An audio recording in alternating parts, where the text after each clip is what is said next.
Olá, meu nome é Paulo Cogos, estou fazendo essa live urgente. Deixa eu ver se está funcionando. Tá funcionando. Muito bem. Esse fim de semana, em São Paulo, teve um evento que foi o LibertyCon. E o LibertyCon foi um evento muito sintomático do que está acontecendo com o movimento libertário no Brasil, inclusive com o movimento conservador. E isso veio comprovar uma teoria que eu já tinha pensado nela antes, e eu tive a minha comprovação ontem. E o diagnóstico é muito simples. O movimento libertário no Brasil não é sério. O movimento conservador no Brasil não é sério. E o futuro desse movimento está severamente comprometido pela falta de seriedade e pela falta de comprometimento dos seus membros. O que aconteceu com o movimento libertário americano foi emblemático. Você vê hoje que os movimentos anarcocapitalistas e libertários nos Estados Unidos estão perdidos. Eles estão na mão de gente de Washington. Eles estão na mão de left libertarians. Eles foram completamente tomados pelo establishment estatista. A ponto de um candidato... que está tocando aqui, rapaz? A ponto de um candidato do Partido Libertário defender políticas ecofascistas, alegando a falácia do aquecimentismo. É nesse nível que nós chegamos. Nos Estados Unidos a coisa é até pior. Agora, no Brasil, como tudo que acontece no Brasil, é a velha história, tudo cai na pizza, tudo cai na macacagem, tudo cai no ruê-ruê. E não deu outra aqui. A esquerda, o establishment e o progressismo estão capturando o movimento libertário brasileiro. Nos primórdios do movimento libertário brasileiro, nós chegamos a ser tão sérios que durante as conferências de escola austríaca, do velho Instituto Mises, na época dos irmãos Quioca, chegaram a trazer aqui o Hans Hoppe, chegaram a trazer aqui o Walter Block. Cadê eles agora? Onde é que nós fomos parar? Nós fomos parar num cronograma de palestras assustador na LibertyCon. Eu não ia na LibertyCon, eu me recusaria a ter ido num negócio desse. Eu fui porque algumas pessoas me convidaram e pagaram a minha entrada. Mas teve gente muito boa palestrando. Por exemplo, o Marcos Henrique do Foxbit deu uma excelente palestra sobre bitcoins, que esclareceu muita coisa. Sugiro que vocês entrem no site da empresa e vejam os cursos que eles têm para oferecer sobre bitcoins. E essa parte técnica foi a única parte boa. É natural que haja algum progresso técnico, é natural que surjam pessoas boas, mas o resto era assustador. Tinha desde coisas como feminismo libertário, onde já se viu uma coisa dessa, contradição em termos, até coisa até pior. Como, por exemplo, um assaltante à mão armada, eu estou falando sério, vou repetir, um assaltante à mão armada dando palestra sobre liberdade. Não, é absurdo.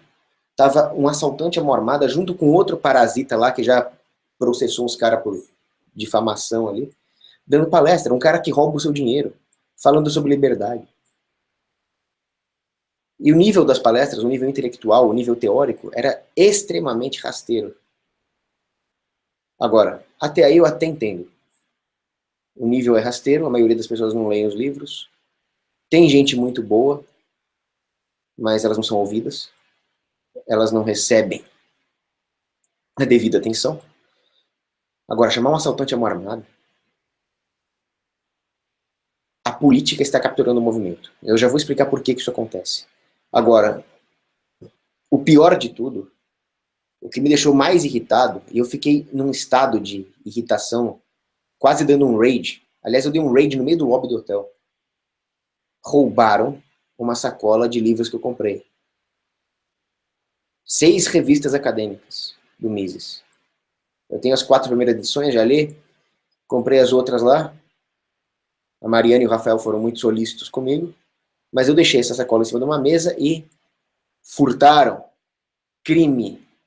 Crime contra a lei natural. Violação claríssima do PNA. Até no Código Penal Brasileiro dos Estatistas isso é crime. E aconteceu lá dentro. E não foi só comigo. A Foxbit colocou cartões com R$50 em bitcoins debaixo das carteiras, de maneira randômica ali, para que as pessoas que sentassem para a palestra fossem sorteadas com esses cartões de bitcoin. A hora que o pessoal foi ver onde é que estava, ó, podem pegar aí, tem cartões debaixo das mesas agraciadas, debaixo das cadeiras agraciadas aí. Alguém roubou tudo. Alguém roubou tudo. É claro que isso vai acontecer. Primeiro que o ser humano é podre mesmo. Segundo que o movimento libertário foi capturado por socialistas, por comunistas. E esses caras são contra a propriedade privada, esses caras não têm ética nenhuma, é claro que eles vão roubar. Isso, um anarcocapitalista, um libertário poderia roubar também. O cara pode ser anarcocapitalista da boca para fora. O pessoal esquece que... Você sabe qual é o problema? O pessoal fica tanto com esse negócio de mas como é que vai ter um ancapistão na prática? Quem é que vai construir a estrada? Como é que nós vamos derrubar o Estado? Sei lá como é que... Cara, não pentei nem meu cabelo, você quer que eu derrube o Estado, cara? Acontece que o anarcocapitalismo na prática é muito simples. É só você praticar o anarcocapitalismo. Como? Respeito ao direito natural e à propriedade privada. Você já está praticando. Se você imbui a sua mente e as suas atitudes disso, acabou. O Estado é uma gangue que te agride e você não é parte desse esquema. Você já é a resistência. A sua existência já é uma rebelião, como dizia o Albert Camus, e acabou. Esse é o anarcocapitalismo na prática, fazer o certo. Mas e a estratégia? E o voto ofensivo? Vamos piorar para depois melhorar? Isso não é uma capistão na prática. Isso é merda. Isso é que o Estado quer que você faça. O Estado vive de contradições. O anarcocapitalismo na prática é bem simples. Ele vai vir naturalmente se nós praticarmos ele nas nossas vidas, mas vocês não conseguem fazer isso. Vocês não têm seriedade.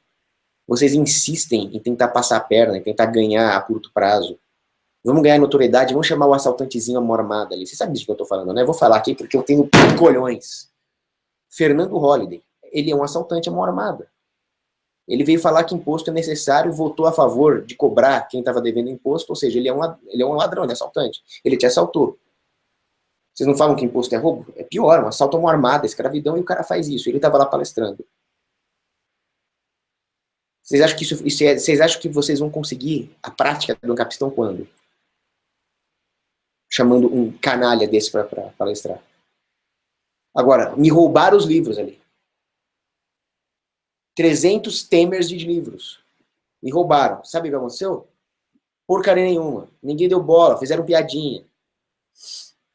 Vem do pack de livros selecionados pelo Cogos. Vocês estão fazendo piada com isso, rapaz? Vocês estão fazendo piada com crime? Crime é para resolver.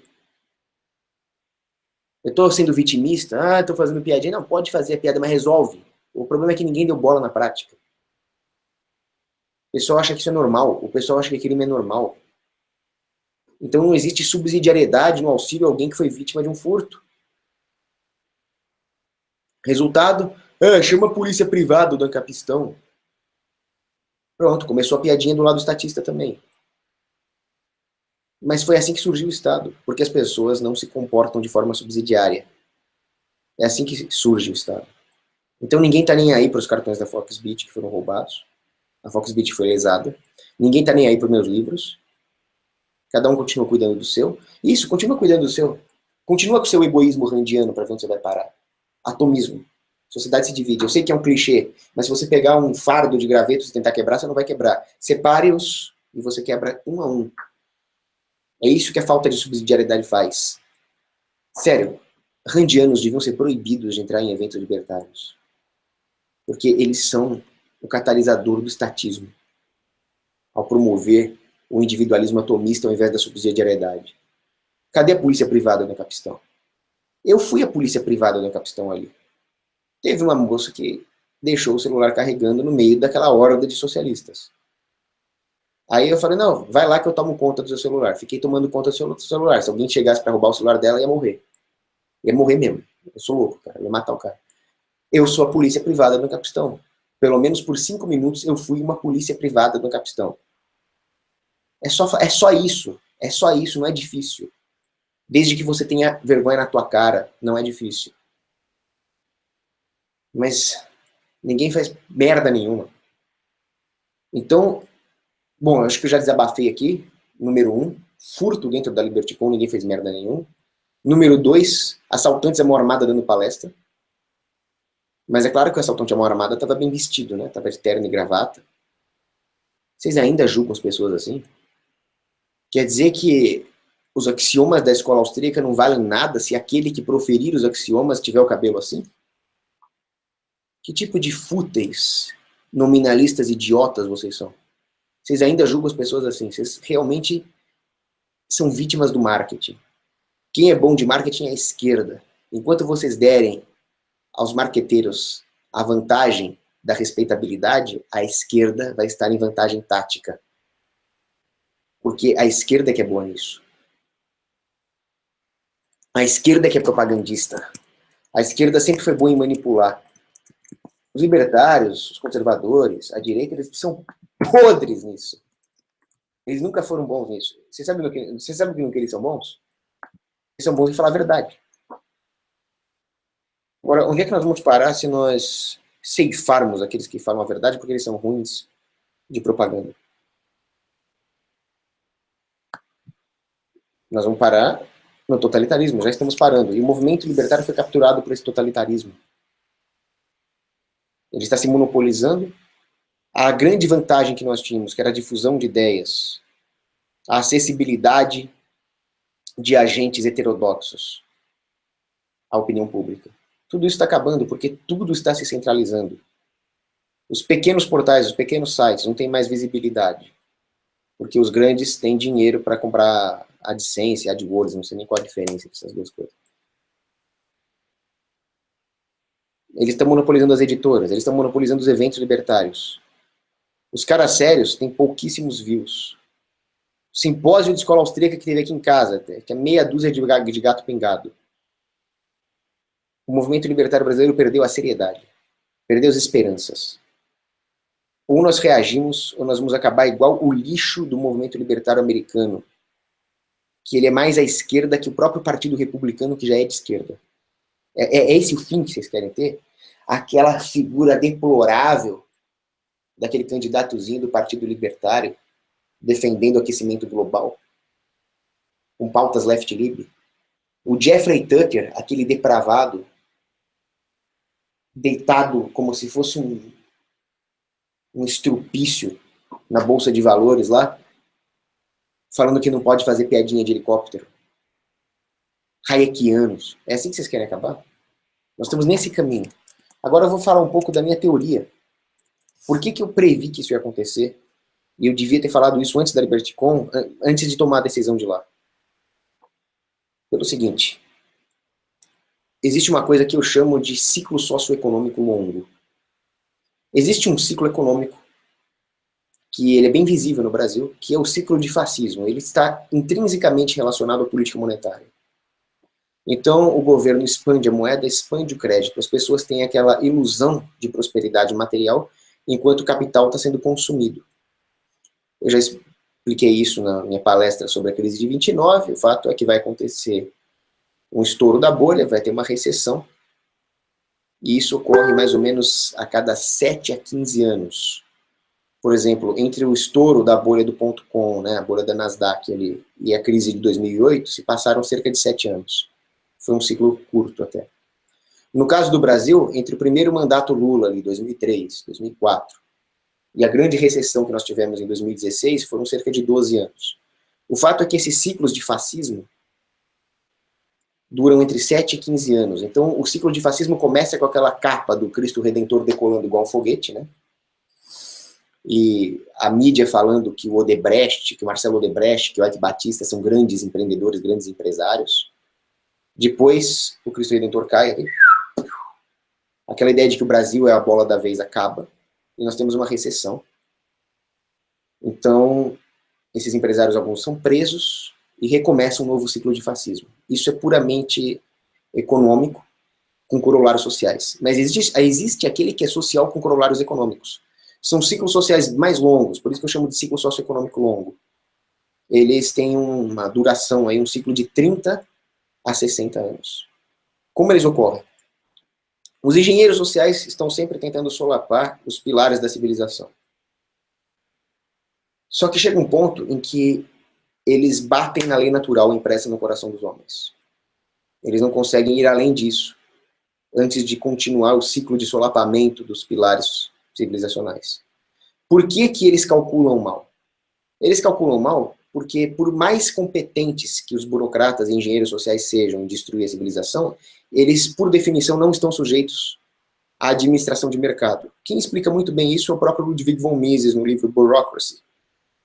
que ele escreve. Os burocratas, para empreender o seu plano, criam braços e tentáculos burocráticos. Esses braços e tentáculos burocráticos, por definição, não estão inseridos no processo de mercado, eles são financiados via coerção. Logo, eles não têm racionalidade nem na alocação de recursos e nem na maneira como eles atuam. O Tropa de Elite 2 fala muito bem isso, né? O sistema não tem coordenação interna de mercado, porque o mercado, por mais descentralizado que seja, ele acaba se coordenando. A política é meio que o contrário. Por mais que eles sejam um monolito de centralismo, eles são irracionais, descoordenados. É por isso que o mundo não acabou ainda. É porque o governo é ineficiente. Então, quando o cara vier falar que o governo tem que ser eficiente, dá um tiro nele. A nossa sorte é que o governo é ineficiente. Em parte. Na sua administração interna. Porque em atingir os seus objetivos, eles têm sido muito eficientes. Eles, no final das contas, conseguem o que eles querem. Eu vou explicar como é que eles contornam a própria ineficiência. Daqui a pouco eu vou falar sobre isso.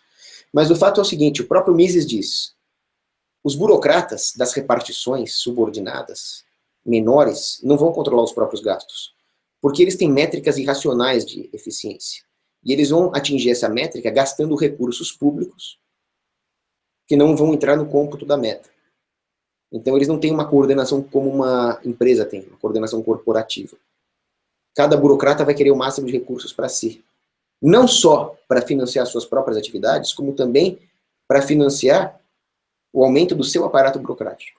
Isso está tudo no bureaucracy. Então, eles não só vão exagerar nos gastos, como eles também vão exagerar nos investimentos dentro da própria estrutura. Então essa burocracia vai se expandir muito. Não só no seu tamanho, mas no seu escopo de atuação. De uma maneira que não é controlável, pelo menos não plenamente, pelos engenheiros sociais que estão por trás de tudo. O que vai acontecer? Eles vão exagerar na dose. Vou dar um exemplo. Os engenheiros sociais da escola de Frankfurt, que vieram com essa canalice de ideologia de gênero.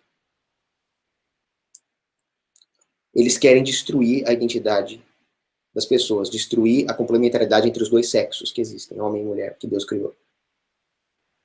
Agora, o que eles fazem lá na Europa, lá nos Estados Unidos, pode não ter a mesma eficiência que o Brasil. Quando uma empresa vai abrir um negócio, ela pesquisa o seu mercado. Então, se uma multinacional vai expandir para a Suécia, ou se ela vai se expandir para o Nordeste brasileiro, ela vai ter que entender que o sueco é um cuck e que o sertanejo nordestino não é um cuck. Uma empresa precisa saber disso para poder ter sucesso, onde ela vai abrir as suas filiais. Como o governo não tem a mesma racionalidade de cálculo que uma empresa, ela pode cometer erros. Então, a engenharia social que funciona para os cucks degenerados de uma social-democracia como a Suécia, pode não funcionar para o Brasil profundo e católico. Então, se a ideologia de gênero funcionou lá nas escolinhas suecas, a hora que chegar no Brasil, vai bater de frente com a lei natural impressa no coração dos cabras da peste daqui. Agora, a burocracia, descontrolada como células cancerígenas, não vai levar isso em conta. Então eles vão começar a propagar a ideologia de gênero de uma maneira irracional, descontrolada, a ponto de encontrar uma enorme resistência daquela sociedade em questão. O que vai acontecer? Um arrefecimento da resistência conservadora. É por causa dessa somatória, é por causa dessa combinação, aliás, entre a irracionalidade burocrática e a resistência natural do ser humano contra a engenharia social, que vai se dar esse processo cíclico. Eu chamo isso de inercialidade burocrática. Os engenheiros sociais mandam a burocracia fazer alguma coisa até certo ponto. Pela falta de controle, a burocracia vai além. Então, os burocratas dos ministérios de educação local colocaram a ideologia de gênero, por exemplo, muito além da dose que os engenheiros sociais determinaram, a ponto de gerar o quê? Resistência.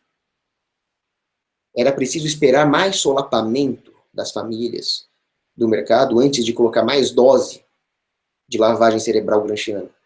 A burocracia não calcula isso. Por isso que, principalmente em regiões católicas ou no Bible Belt americano, houve uma enorme resistência conservadora. Até na França houve isso. Não o suficiente, né? Afinal Macron foi eleito em vez da Le Pen. Mas nós estamos observando no mundo uma certa volta do conservadorismo, pelo menos aparente. O pessoal chama isso de Dark Enlightenment. Olha o vocabulário da esquerda, que filhas da mãe que eles são. Dark Enlightenment. Na verdade, o Enlightenment foi um lixo, o Dark Enlightenment tem algumas coisas boas. Mas é preciso tomar cuidado. Eu sou muito pessimista, mas ainda assim, eu cada vez mais aprendo que eu sou otimista no meu pessimismo. Meu pessimismo nunca é suficiente. Então, nós sofremos essa tentação de olhar para as coisas e falar, olha, está tendo uma volta do conservadorismo, a Polônia se consagrou a Maria, coroou Cristo como rei, o Brasil está contra a ideologia de gênero, tem os caras apoiando lá o alt-right, o Trump lá nos Estados Unidos. Calma. Calma. O sistema é muito mais inteligente do que nós pensamos. Aquela irracionalidade da burocracia é da burocracia, não é do sistema. O establishment não é irracional, ele consegue os seus objetivos, ele sabe das próprias fraquezas, ele sabe da inercialidade, da ineficiência burocrática que ele usa como método para se expandir. Então vai com calma, não sejam otimistas, nem mesmo diante de um arrefecimento do conservadorismo. Isso é um ciclo social. No Brasil, esse ciclo social aconteceu, o último, né, em 40 anos. 40 anos porque ele foi de 1974, mais ou menos, até mais ou menos 2014, deu 70. O que aconteceu em 74? Teoria da panela de pressão do general Golbery do Couto e Silva. Ele falou, olha, nós vamos reprimir a esquerda no campo militar, mas nós vamos deixá-los atuar livremente na academia e na mídia. Porque, segundo ele, era uma panela de pressão. Se você apertar demais, eles explodem. Então, deixe uma válvula de escape para essa panela de pressão repressiva. Essa válvula de escape para o general Golbery teria que ser a academia. Então, ele deixou a academia na mão da esquerda. Ele deixou a mídia e as escolas na mão da esquerda. Ele deu as duas mais poderosas armas possíveis, armas societais de destruição em massa, na mão da esquerda. Que erro, que erro. Mais uma esquerdagem da ditadura, que os neocon insistem em esconder debaixo do tapete. Esses caras ficaram atuando, segundo as diretrizes de comunistas safados, lixos, como Paulo Freire, Althusser, ao longo desses 40 anos. Até que em 2014 aconteceu uma das melhores coisas que poderia ter acontecido no Brasil, a reeleição da Dilma. Eu torci muito para a Dilma. Tava a Dilma e a Aécio, que a hora que a Dilma foi eleita, eu cheguei comemorando em casa. A Dilma foi reeleita! Meu pai queria me deserdar, né?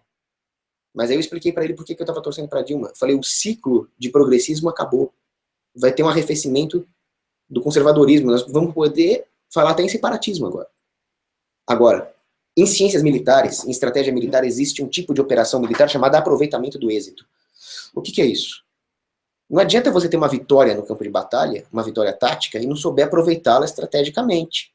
Isso aconteceu com Aníbal, por exemplo. Aníbal venceu a Batalha de Cannae, matou romano pra cacilda ali. 70 mil romanos, mais ou menos, morreram ali em Cannae. O que era para fazer? Cidades romanas estão desguarnecidas, captura. Mas o Aníbal ficou meio com o pé atrás. Maharbo, comandante da cavalaria cartaginesa, falou, bom, seguinte, Aníbal, você sabe muito bem ganhar uma batalha, mas você não sabe aproveitar a vitória. Se o Maharbo estivesse aqui, em 2014, ele ia falar a mesma coisa para nós. Ele ia falar, cara, a Dilma foi reeleita, e vocês não estão sabendo aproveitar o que isso significa. Essa era a hora de meter o pau na democracia, essa era a hora de meter o pau no unionismo, essa era a hora de animar os espíritos separatistas. Perguntas fizeram isso. Essa era a hora de publicar livros ali do Guilherme de Almeida. Perguntas fizeram isso. Não. Começaram a falar em estado eficiente.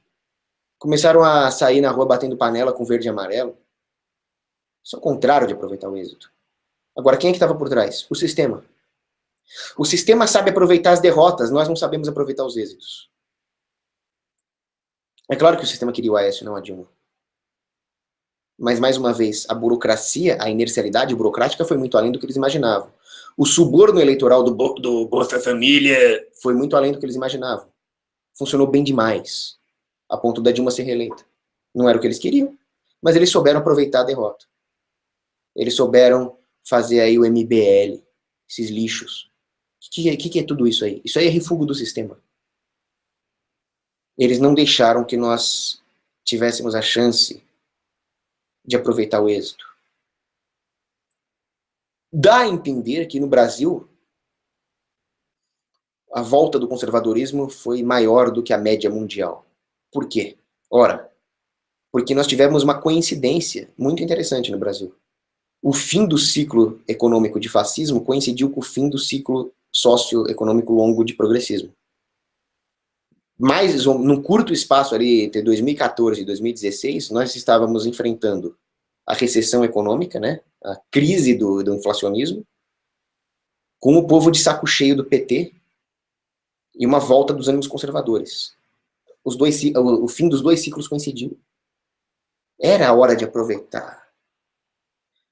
Mas o sistema foi mais rápido. Muito mais rápido. Não pode falar em separatismo dentro do Instituto Mises. Vamos fazer escola sem partido. Depois eu vou falar dos absurdos da escola sem partido. Uma jogada genial do establishment, que só retardado apoia. É triste. Mas isso contaminou o movimento libertário. O movimento libertário estava indo bem.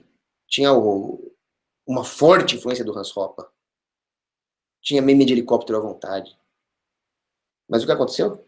Os progressistas entraram. Mercado popular, feminismo libertário, essa pederastia toda, essa pouca vergonha. Agora, eles encamparam tudo. O Liberticon é a prova disso. O que tem no Liberticon? Eu não vi um desgraçado fazer uma palestra sobre anarcocapitalismo. Eu não vi nenhum cara falar em privatização da defesa, justiça sem Estado, desestatização da moeda. Eu só vi os caras do Bitcoin falar, os caras do Foxbit. Foi o que salvou ali.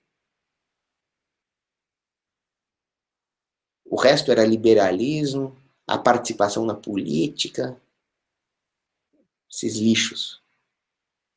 O que é isso? Isso é a tentativa de jogar todas as soluções realmente concretas para fora da janela de Overton. É o equivalente a você dizer o seguinte: olha, você não pode cortar o mal pela raiz, porque cortar o mal pela raiz é muito radical, vamos cortar só as folhinhas. O que é cortar as folhinhas? É podar. O que acontece depois que você poda? A erva daninha nasce mais forte. Vocês estão entendendo a gravidade da coisa? É muito podre. Tudo isso é refúgio. Depois, eu vi um libertário falar uma coisa que me assustou. Ele falou assim: você não acha bom se nós só votássemos em comunistas, em PSTU, Freixo? Eu falei: cara, por quê? Porque aí piora de uma vez, o Brasil vira Venezuela, e aí o pessoal vai ficar com raiva. Eu falei: maluco, primeiro que você não tem ética, né? Você não tem pena das pessoas. Segundo que você ainda não entendeu como é que o sistema funciona. O sistema cria refúgios do próprio sistema. O que é a social-democracia, se não um refúgio do próprio comunismo?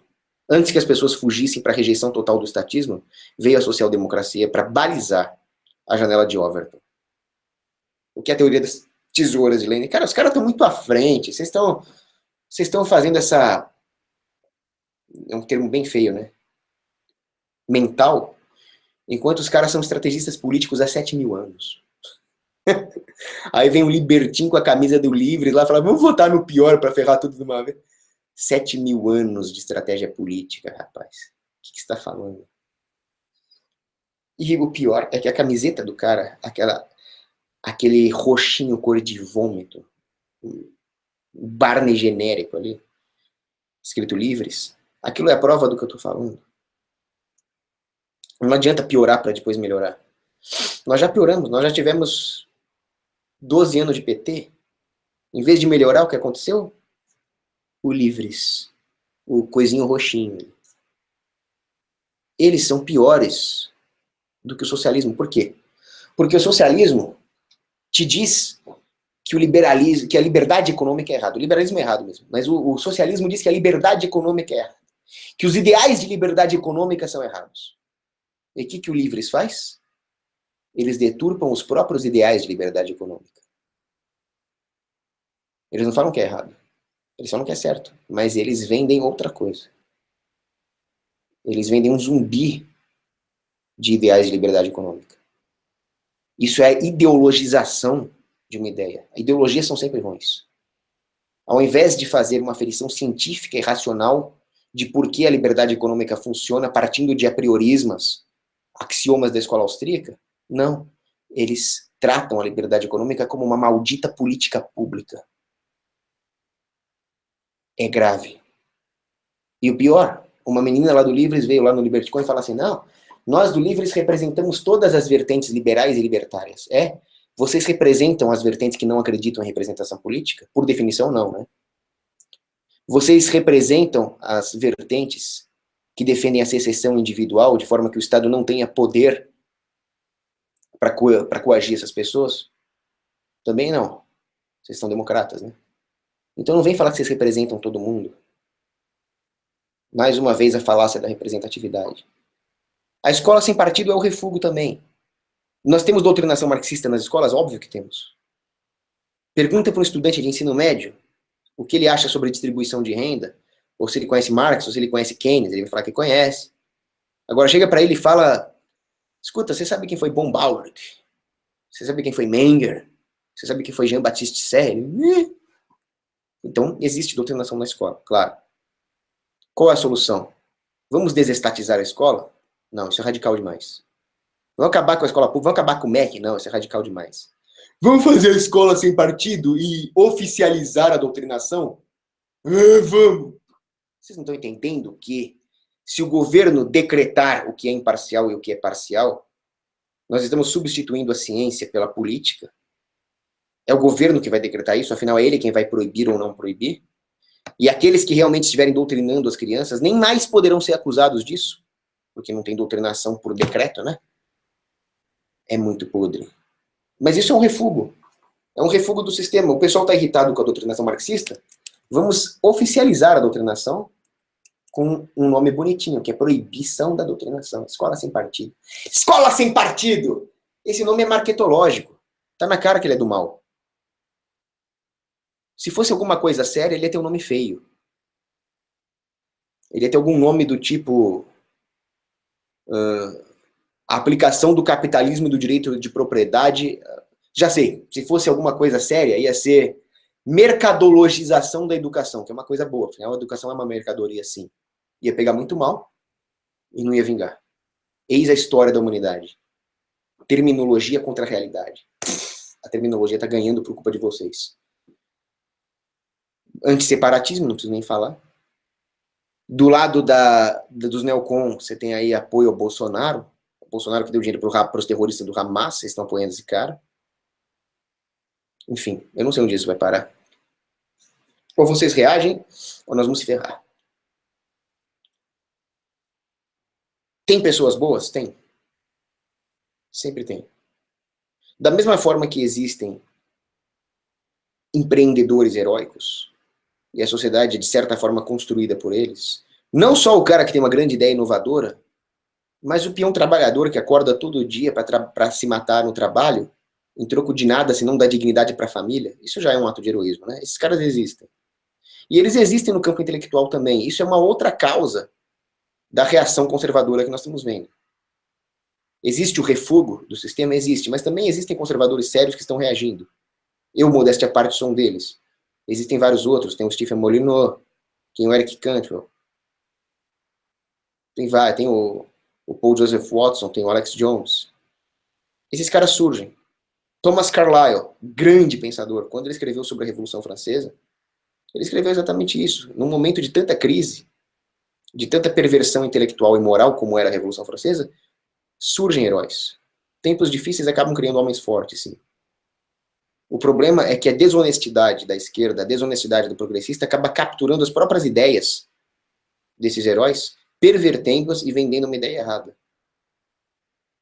A ideia, por exemplo, de que o libertarianismo seria uma vertente política, uma vertente ideológica. Ele não é nem uma vertente política, nem uma vertente ideológica, ele é uma vertente ética. Parem de perverter o bagulho.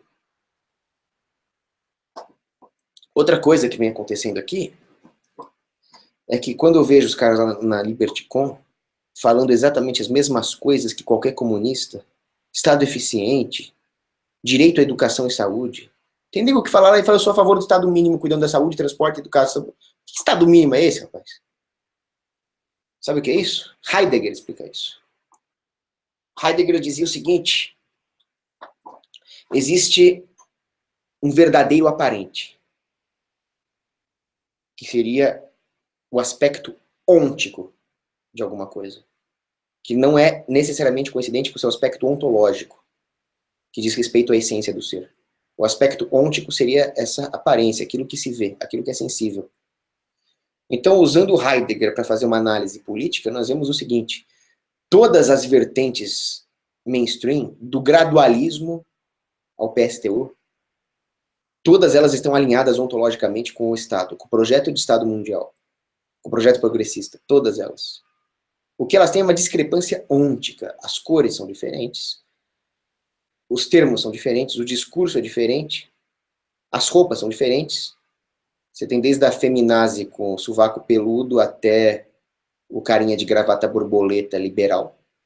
Eles têm ali um estereótipo físico. Eles têm as suas discrepâncias ônticas aparentes. Mas quando você enxerga a fundo, você vê que todos eles estão alinhados ontologicamente com a tirania totalitária. Então, como é que você sai dessa? Saiba diferenciar a aparência da essência. Eu tenho uma puta cara de anarcossindicalista com esse cabelo aqui. Eu tô com o cabelo do Gramsci. Mas escutem meu vídeo. Vê se eu tô falando alguma esquerdice aqui. Esses caras são bandidos. Esses caras estão querendo vender um projeto político para vocês, são bandidos. Porque como é que você pode confiar num cara que fala, não, pera um pouquinho, eu concordo com você, você tá certo, propriedade privada, liberdade econômica, liberdade civis, família, nós temos que defender tudo isso, mas vocês não podem ser utópicos, então nós temos que ir lá e destruir o sistema por dentro. Votem em mim que eu vou destruir o sistema por dentro. Aí o cara fala, pô, mas você não vai se corromper? Ela, não, eu não vou mudar de ideia, eu vou lá e eu vou transformar a política. Vocês confiam num desgraçado desse? O cara não conseguiu se desestatizar e quer desestatizar o mundo? Vocês confiam que você... Eu digo uma coisa pra vocês. Agora, eu, Paulo Cogos, vou falar uma coisa pra vocês. Não votem em mim. O dia que eu me candidatar a alguma merda de cargo público, vocês me deem um tiro. Que eu tô possuído pelo capeta. Não precisa dar um tiro. Chama um padre pra me fazer um exorcismo. Se não adiantar o exorcismo, mas vocês dão um tiro. Porque se eu entrar na política, eu vou me corromper. Se eu entrar na política, eu vou me corromper. Se eu virasse ditador hoje, eu ia mandar matar gente inocente só porque eu não gosto deles. Eu ia roubar. A política é podre, não se aproxime dela. Ela perverte as mentes. Ela perverte os corações. Esses caras que estão falando pra vocês que vão entrar na política e vão mudar o sistema por dentro, eles são oportunistas, bandidos, mentirosos e extremamente petulantes. Blaise Pascal dizia o seguinte, existem dois tipos de homem. Os homens santos, que se acham pecadores, e os homens pecadores que se acham santos. Em qual categoria você acha que o candidatozinho de merda do Livres ou do Novo se encaixa? Responde. E eu não estou usando essa frase do Blaise Pascal para dizer que eu sou santo, não. Porque eu acho que eu me encaixo numa terceira categoria, um pecador que sabe que é pecador. Agora, uma coisa é verdade, esses carinhos com camiseta de partido, se dizendo libertários, isso aí pra mim não cola. A maneira de lidar com esses caras aqui tá na minha camiseta aqui, ó. AK. Bom, nós temos que esse vídeo tá ficando enorme, né? Mas a hora que eu tô inspirado pela raiva agora. Outra coisa, deve ter gente aí, não tô lendo os comentários, depois eu vou ler. Mas deve ter gente aí reclamando que eu não tô dando raid. E tem gente que acha que eu sou um personagem do YouTube. Não, eu não sou um personagem. Os meus raids são reais. E esse controle que eu tô tendo aqui é fruto de oração. Eu não faço personagem, eu não faço bait. Aquilo é real.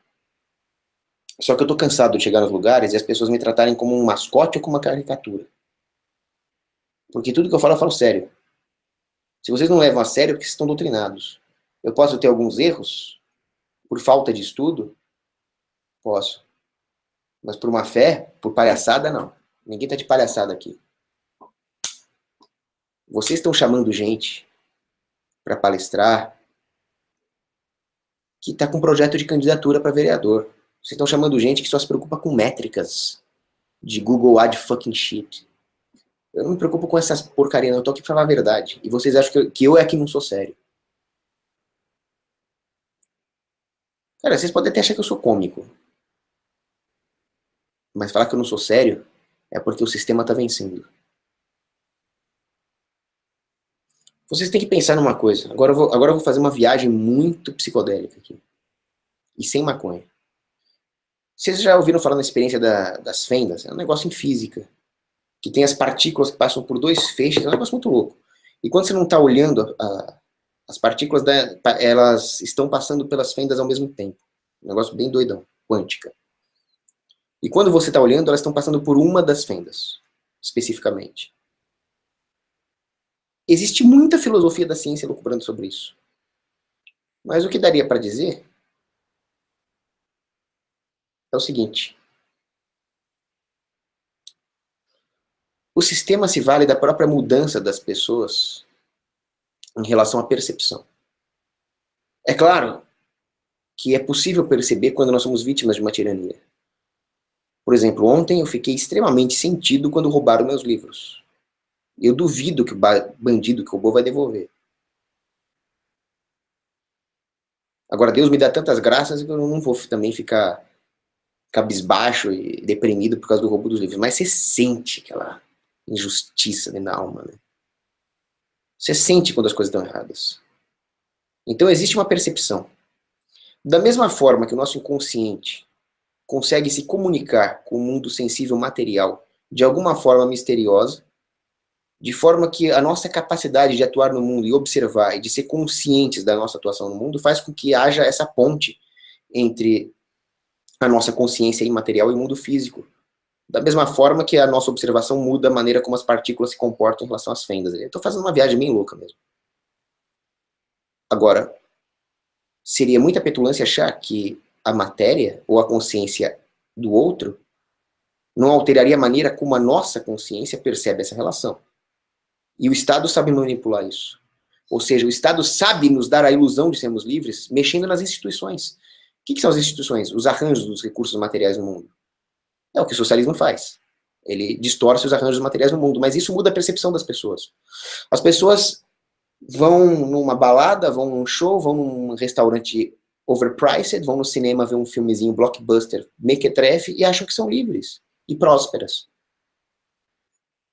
O homem massa de Ortega y Gasset. Meu, vocês não sabem o que vocês estão perdendo.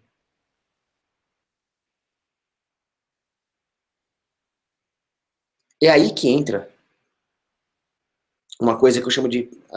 É a conclusão do vídeo. Peguem tudo isso que eu falei agora, uma viagem muito doida. Eu relaciono isso com uma coisa que eu chamo de paradoxo do federalismo. Toda vez que existe a ideia de que a nossa autonomia, de que a nossa liberdade depende de uma concessão governamental, ou seja, aquilo pelo qual nós deveríamos lutar com unhas e dentes, é encarado como uma magnanimidade da política pública, acontece uma distorção da nossa percepção de como manter essa liberdade, o que mantém os homens livres.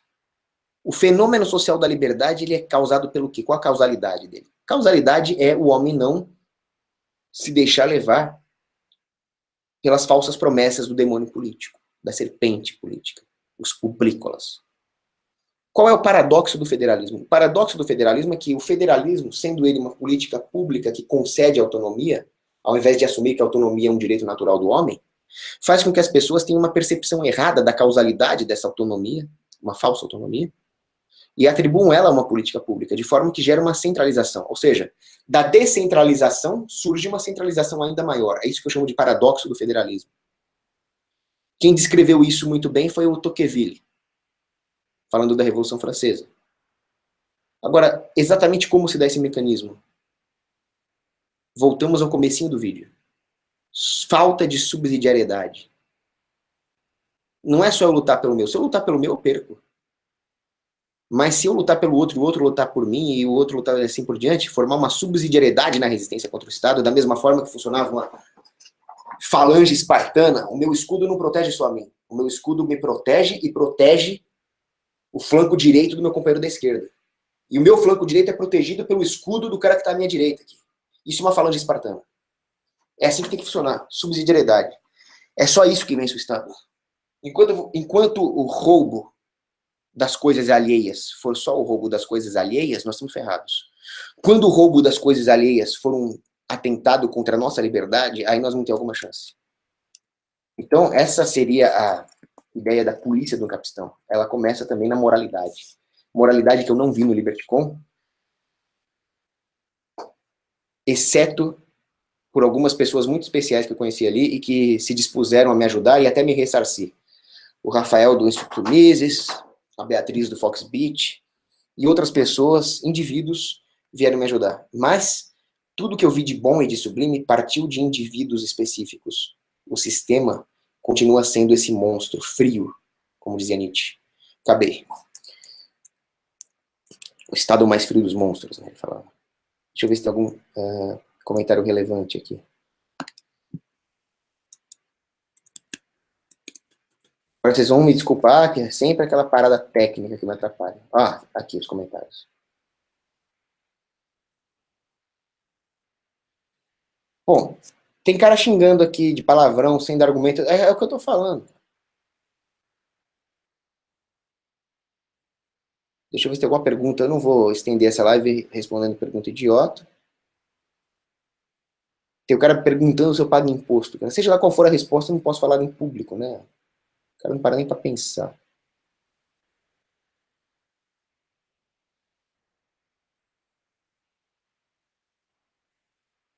Olha, deve ter pergunta boa no meio, mas tem tanta pergunta ruim, tanta pergunta lixo.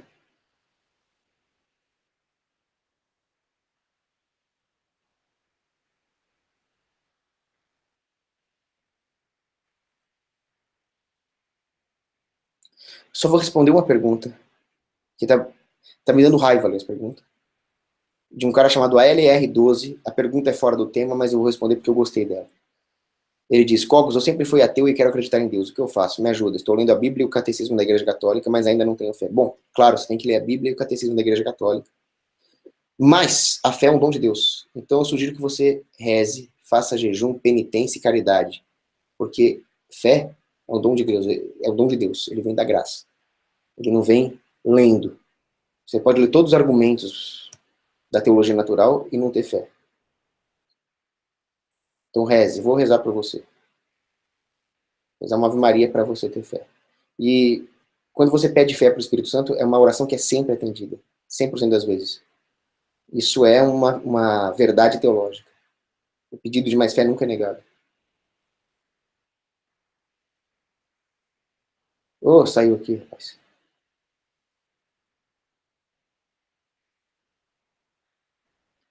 Perguntaram aqui o que eu acho do Rafael Lima. É o seguinte, eu tenho um monte de discordâncias dele. Ele é ateu, randiano e gradualista. Essas são minhas principais discordâncias dele. Agora, vocês não podem julgar o cara porque ele tirou foto com o Kim Kataguiri. Eu tenho foto com gente bem pior que o Kim Kataguiri e eu continuo sendo ultra brutalista. Então não julguem ele por isso. E ele tem trazido muita gente para o libertarianismo. O que lhe falta é rigor, mas ele tem uma enorme disposição.